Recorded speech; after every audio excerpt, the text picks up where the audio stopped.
how they put together. Mike, you want to go first? Thanks. I get back to what is the problem that customers need to solve, and that will probably pick the most convenient technology for it. I do think that the mobile wallet in the long term, because of the ubiquity of secure elements in phones, basically, I think that's a good call on it. By the end of next year, most phones will, the turnover rate of phones, half the phones in the country will have a secure element somewhere. And I think a lot of very bright people in Silicon Valley and across the country are figuring out good wallet solutions. So I think there will be some coupon loyalty program thing in most phones that will drive consumer spend along those lines. I think the terminalization barrier is very high. I think nobody wants to pay for the terminals, quite frankly. And so I don't know that it will converge to POS very quickly. So I think there's some mobile wallet adoption, but I think the POS is the long pole in the tent. From our standpoint, I think it's kind of core of what we do at Church Anywhere. Again, we enable everything. So when you look at the way our company is structured, we again continue to support the regular. It's funny because then when we talk about all, we probably talk about e-commerce, like pay internet, that's all. Everything's mobile.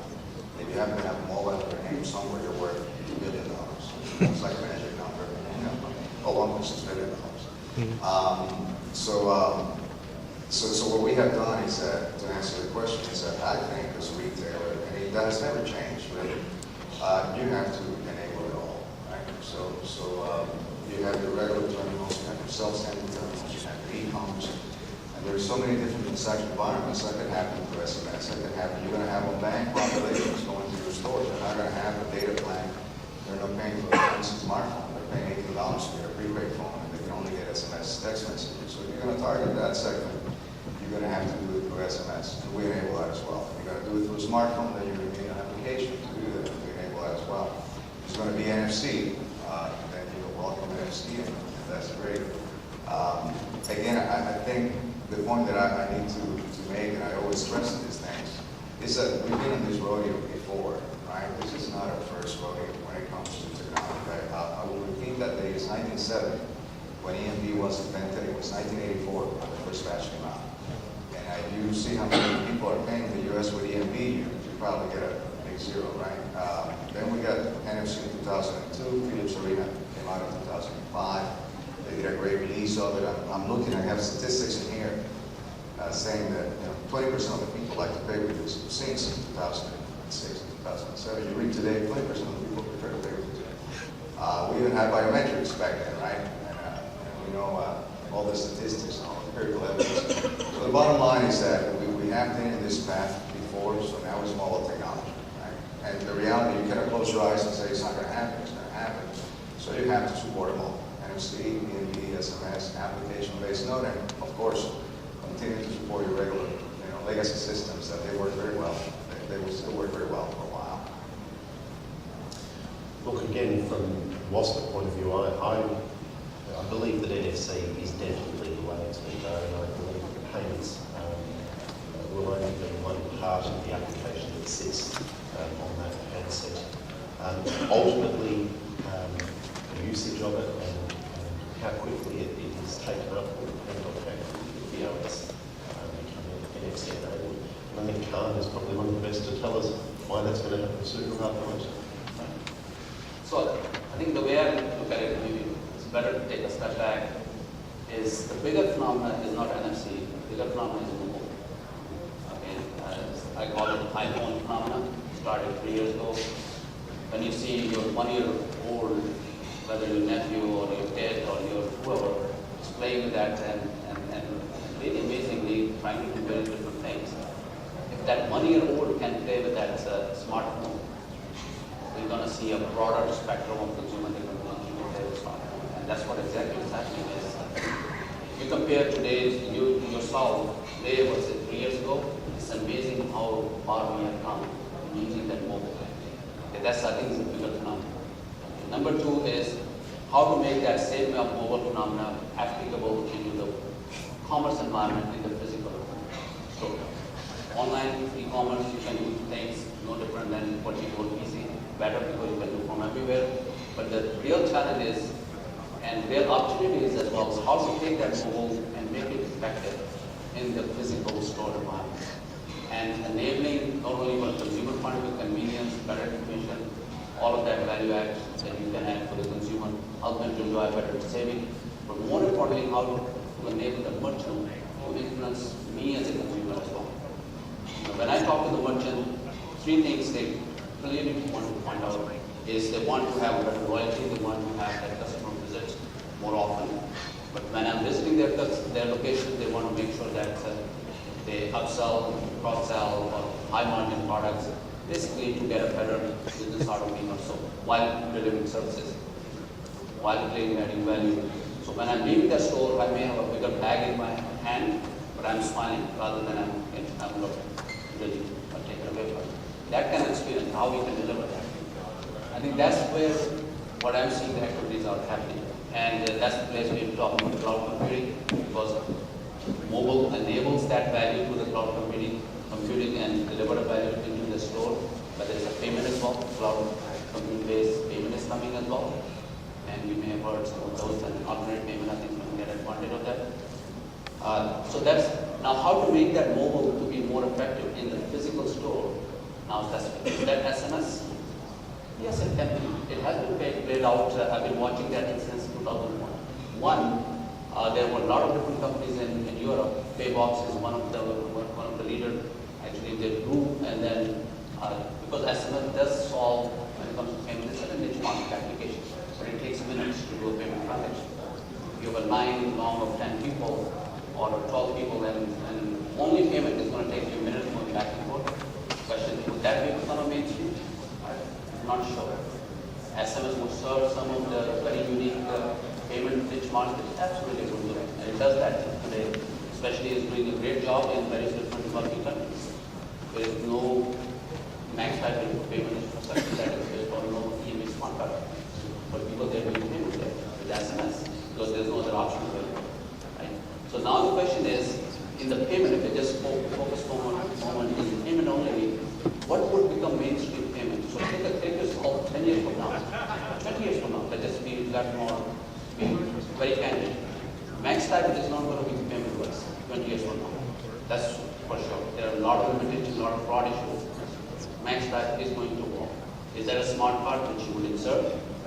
But you can't insert the phone. If the phone is going to play into the payment, then it has to be two things. One is enabling yourself to make a payment locally, and that means that mobile phone, smartphone, or whatever the form of the factor is, needs to communicate with the local point of sale.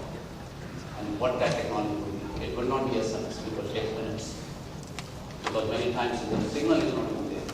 So that's the place where it comes in. This NFC technology, NFC is more of a protection of contactless technology, is what that's going to be. Whether it would deliver when you tap at the point of sale, you deliver a payment card, or you just identify yourself and payment happens in the cloud. That would be in between the two. I'm not suggesting that every app would be at the point of sale would be payment to delivering that locally. I believe that both would cloud-based payment as well as the local payment would play out, and it will over time it's going to be added value to it. But I do see that NFC would be the mainstream payment technology, whether it's a card product or whether it's a mobile NFC product also.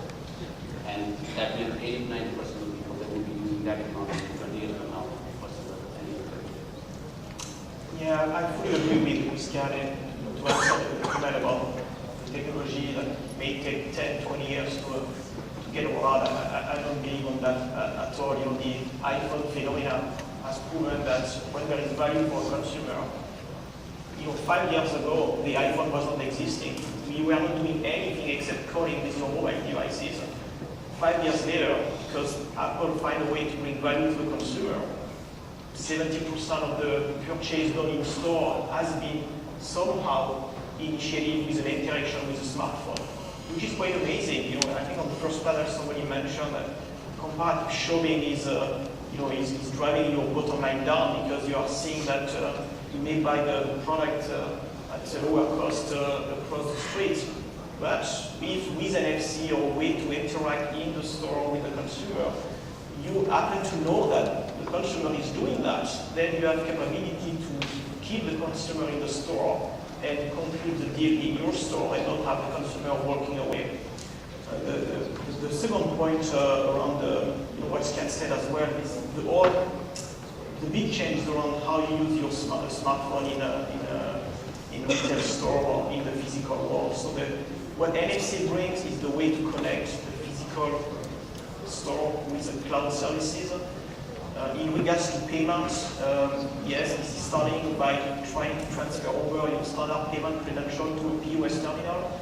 I'm as well a strong believer that moving forward, we just need to authenticate the user, connect the user with cloud-based services to do either payment, loyalty program, or whatever the service provider wants to offer to this consumer at this particular moment in the location is currently at. So we are moving towards strong authentication in the physical world to enable cloud services. That's the way it will go, not trying to mimic what has been done in the past.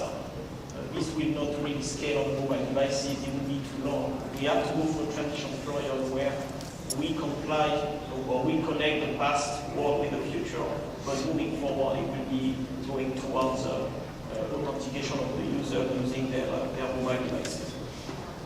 I just want to clarify one thing. I think there's confusion that NFC and EMV do not compete with each other. You can deliver EMV transaction through NFC, and that's the direction is going to continue moving forward as well. Yeah, I'm glad you addressed that because I remember that from the previous panel. So I think from the NFC forum perspective, we're going to go to questions next. The good news is I think the panel strongly adopts NFC, so I'm not going to disrupt that message at all. But what I'll say from a Silicon Valley citizen, I think smartphones is what we're now living in. That came to us now from the last 4 or 5 years. I'm sorry, all my Nokia and Symbian friends. But smartphones started from Cupertino. I think what I would say if we want to look forward is I think we're actually in a content revolution right now, not a smartphone revolution. So in other words, my daughter is 17 years old. She has an iPhone. She's looked at the other phones, but if it doesn't have Angry Birds, forget it. It's not even a conversation. She doesn't care what the OS is. She doesn't care how big the screen is. If it doesn't have her apps and her music and her email and her content is what she's trying to enable. And whatever shiny device in the store next better support her content. And from a retailer's perspective, think about what your content strategy is in your consumer's pocket. Because if they love your store, that one-to-one relationship that apps bring you is the thing that they're going to keep looking for on their next phones and next phones versus is it Apple or is it Android or something else. So keep that in mind when you're thinking about apps and 2.0 apps that enable you to pay at the point of sale. So that's my minor commentary from that side. But why don't we open up to questions. I highly encourage you to ask some very critical, painful questions to this panel because they're very, very intelligent and they've answered some very difficult questions in private and in public. So please go at them. Okay. Just a question for the panel. How does NFC compete against or compare against QR or 2D barcodes? Which seem to be ubiquitous at the moment. They're on every newspaper. You see them on posters, boarding passes now on QR codes. I believe also the Starbucks example that Neil gave is a QR code based proposition.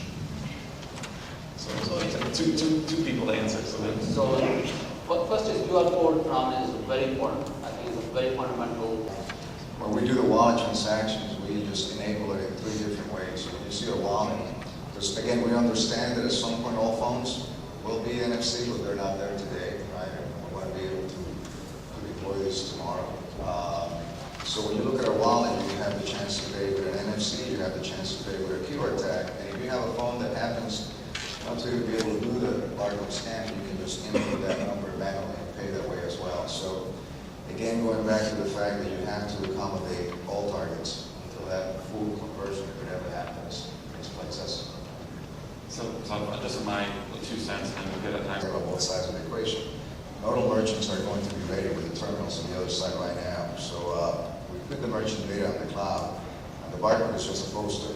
So it doesn't really have to go through their systems. So we don't alter the merchant environment. If you have a system that is ready, great. If you don't, then by having your your poster that says pay with your phone in here, and you can take that QR tag and you get paid just the same. More questions? We have time for one more question? I get a juicy one. Yes. Painful NFC questions when you get a chance in private, but in the meantime, please thank the panel for